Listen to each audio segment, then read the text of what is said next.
सुजीत झा भी हमारे साथ जुड़े हुए हैं। सुजीत, एक रिएक्शन आपसे। नीतीश कुमार अब तो इतना तो कहना पड़ेगा सुजीत कि नीतीश कुमार का तरीका बड़ा ही सरल है, इतना स्मूथ ट्रांजिशन करते हैं। एक वक्त पर जब धुर विरोधी दोनों हो गए थे, एक वक्त के पुराने साथी लालू और नीतीश, तो ऐसा लगता था कि अब अगर इनके एक साथ गठबंधन करते हैं लालू यादव नीतीश के साथ, तो कार्यकर्ता क्या मिलके काम कर पाएंगे, नहीं कर पाएंगे, उनमें मतभेद होगा।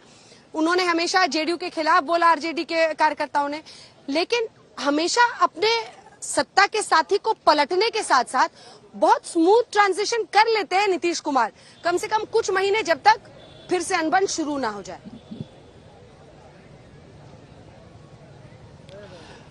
देखिए अंजना, ये जो कोई पहली बार तो हुआ नहीं है। इससे पहले आप देखिए कि 2015 में जब गठबंधन बना था, महागठबंधन, और 17 में टूट गया, तो उससे पहले तो दोनों दूसरे के घूर विरोधी हुआ करते थे।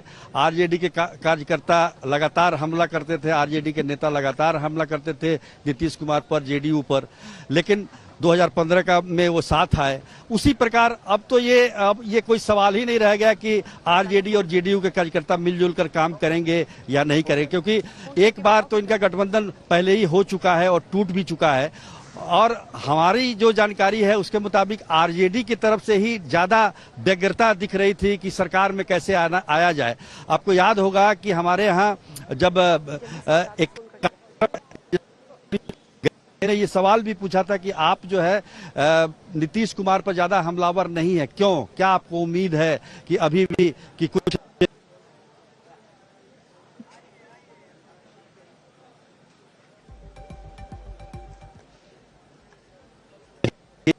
कहा ये खबर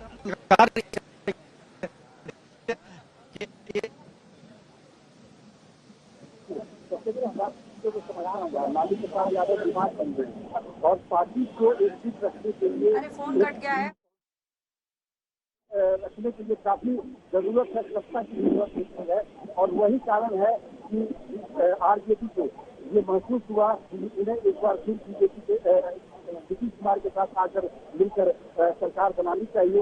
हालांकि ऐसे पूछने पर तो तेजस्वी यादव यही कहा करते थे कि वो तो मुख्यमंत्री के उम्मीदवार हैं, मुख्यमंत्री का पद मिलेगा तो वो जाएंगे।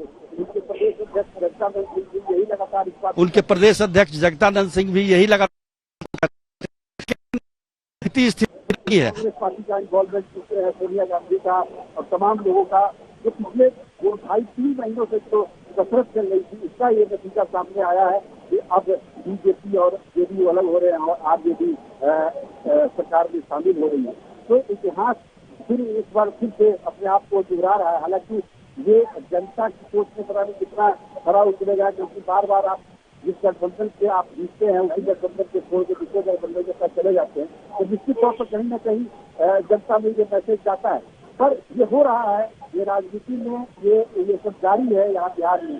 तो निश्चित तौर पर जनता के पास उपाय क्या है, बिना स्वीकार किए बिना इसका उपाय क्या है?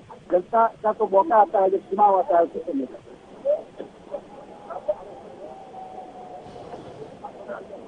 है ना, ये है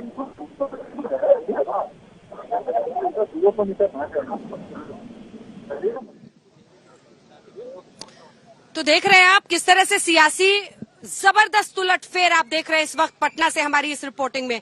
और पटना से इस विशेष कवरेज में आप ये भी देख रहे हैं हमारे सहयोगी अलग अलग जगहों से मौजूद है।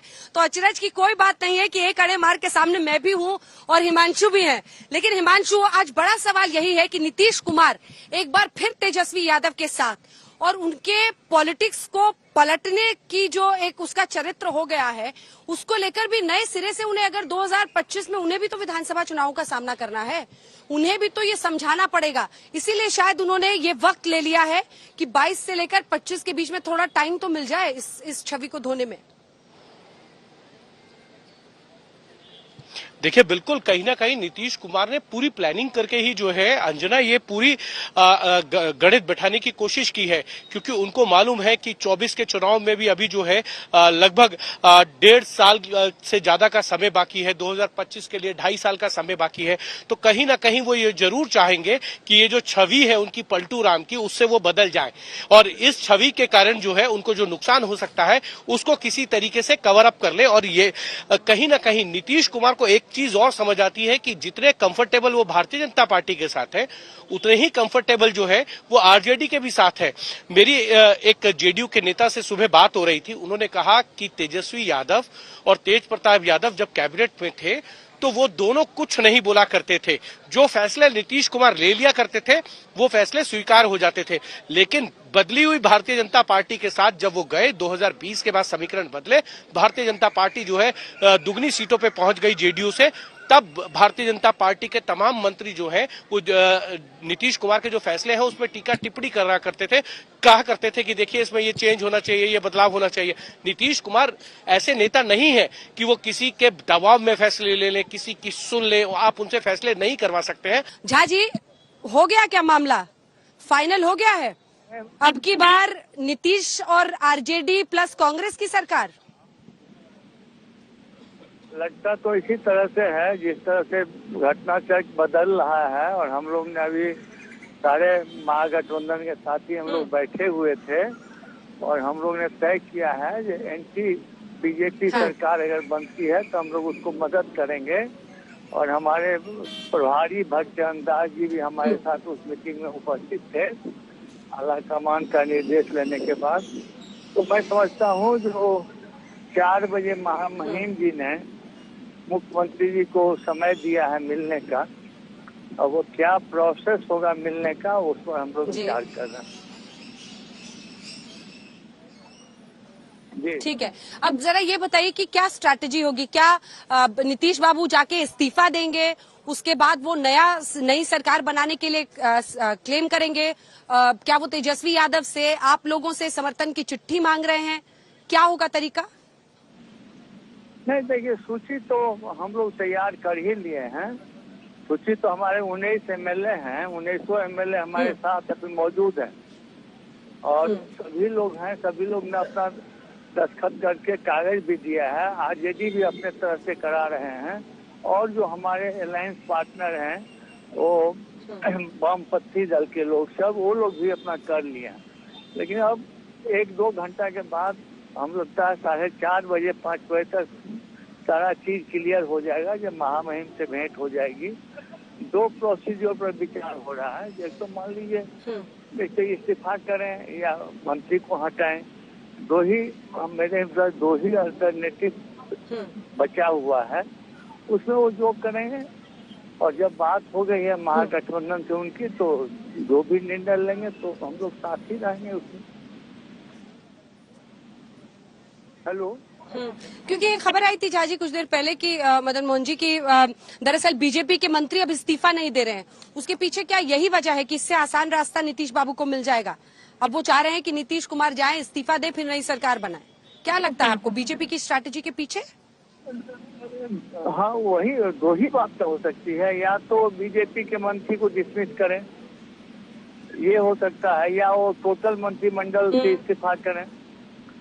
तो उसमें वो कौन चीज माने अख्तियार करते हैं या कौन चीज सेलेक्ट करते हैं, वो तो लग रहा है जो अभी हम लोग को उस बारे में उनसे कोई बातचीत नहीं हुई।